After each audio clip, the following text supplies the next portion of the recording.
King Ryan Garcia.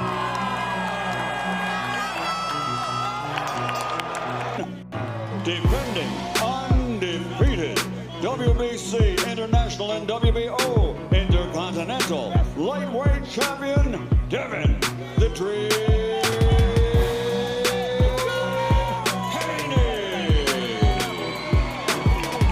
Bakbakang Ryan the King Garcia at Devin the Dream Haney.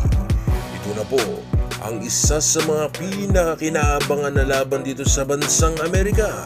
Ito po'y dahil sa mainit na banatan at talakan nitong dalawa. Alam naman natin na itong si Ryan the King Garcia ay ang isa po sa mga pinakamahusay na boksingerong magbenta ng laban.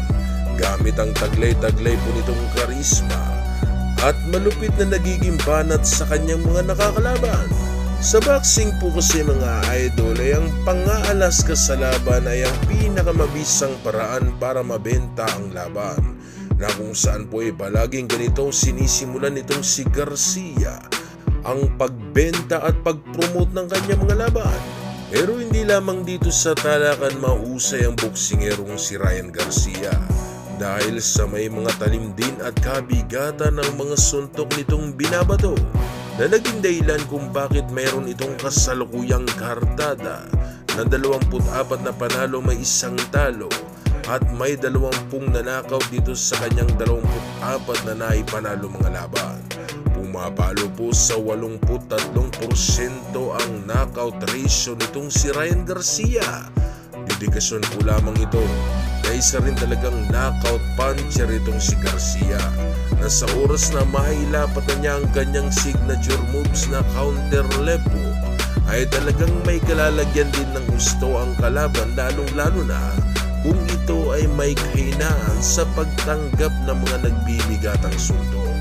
Pero sa sitwasyon po kasi na ito ay mukhang mapapasubo si Garcia sa isa sa mga disipulong boksingero nitong si Floyd Money Mayweather Jr.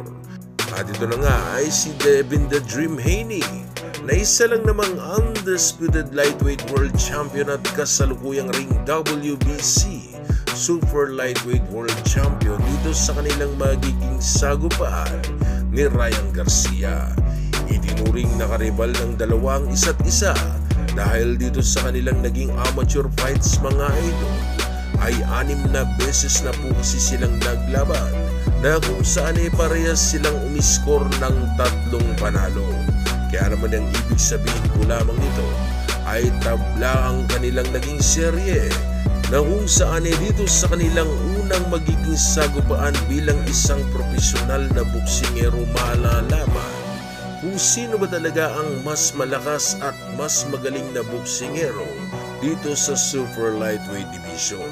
Maraming mga boxing fanatic ang nagsasabi na sa laban na di umano na ito ay mas nakalalamang puno itong si Ryan Garcia dahil sa mabibigat na boksingerong nakalaban ito. Pero para naman po sa akin mga idol ay mabibigat din naman na boksingero ang nakalaban nitong si Devin Haney, na katulad na po lamang nitong si George Kambosos at Vasily Haitek Lomachenko, na kapwa po natalo ng kasalukuyang kampiyon. Kaya naman sa laban po na ito ay 50-50 po talaga ang aking magiging suwisyon rito, dahil sa parehas mahusay ang dalawang boksingero. Magkakatalo lamang ito sa kung papaanong paraan ang kanilang mga gagamiting game plan sa pagdapuli ng kanilang kalaban. Kaya naman sa tingin nyo mga idol, sino nga ba ang mananalo sa laban ng Ryan Garcia at Devin Haney? I-comment nyo na po ang inyong magiging komento mga idol, para sa gayon ay atin nyo mapag-usapan dito sa ating comment section. At bago po natin masaksihan na laban na yan, ay atin muna pong sabay-sabay balik tanawin ang dalawa sa mga nagdaan na laban nitong si Papa Ryan Garcia. So ito na nga po mga idol ang laban ng Ryan Garcia at Campbell. Sa unang bahagi pa lang ng laban gusto na agad bitawan ng malalakas sa suntok nitong si Garcia at si Campbell. Talagang mga solid itong pinakulan ni Garcia. Sumasagot din naman tong si Campbell dahil sa gusto niyang hindi si Ryan Garcia ang magdikta ng laban. O ito, round 2 na tayo mga idol. Talagang ayun yung nakapagpayanig kay Garcia. Talagang wasak ang panga ni Garcia dun mga idol. Nabigla siya sa lakas nitong si Campbell. Ito. Medyo bumagal itong si Garcia pero gumagawa pa rin siya ng pressure. Gumagawa pa rin siya ng mga malalakas sa suntok pero parang nayanig na itong si Garcia sa lakas sa suntok nitong si Campbell. Yun pala yung kauna-unahang knockdown na ano nitong si Garcia kaya medyo nag-slow down siya.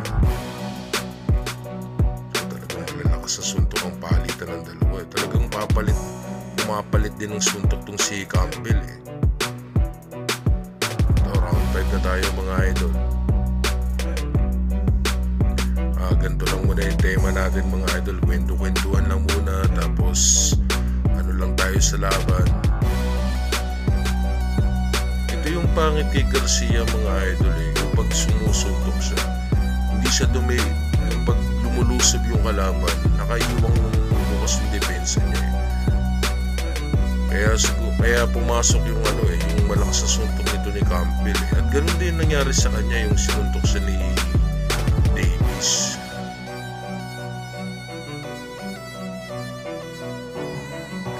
Talaga mga suntok na pinakulan ni Garcia. Ayun yung body shot na nagpatalo kay Campbell. Nanalo to si Garcia by round 7. Technical knockout. O ito naman, panoorin naman natin to kay Fortuna. Matibay rin to si Fortuna mga idol kahit na mas maliit tong si Fortuna. Nagagawa niyang bigyan ng pressure itong si Garcia. Ito na, bakbakan na.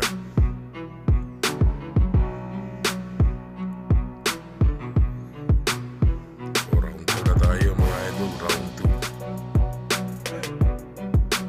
2. Malikot din itong si Fortuna kaso talagang nangingibabaw itong si Garcia pag sa oras na sumusuntok na siya ng mga kombinasyon.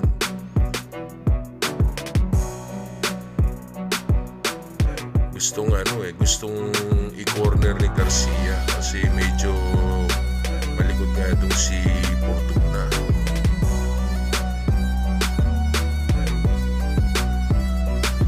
Itong dapat iwasan itong si Devin Haney.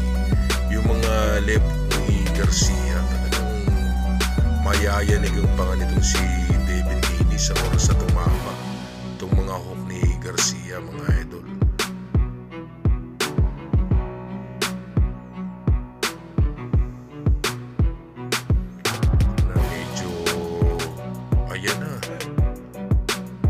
Hindi nabibigyan to ng pagkakataon ni Garcia sa oras na naramdaman niyang nayayanig yung kalaban.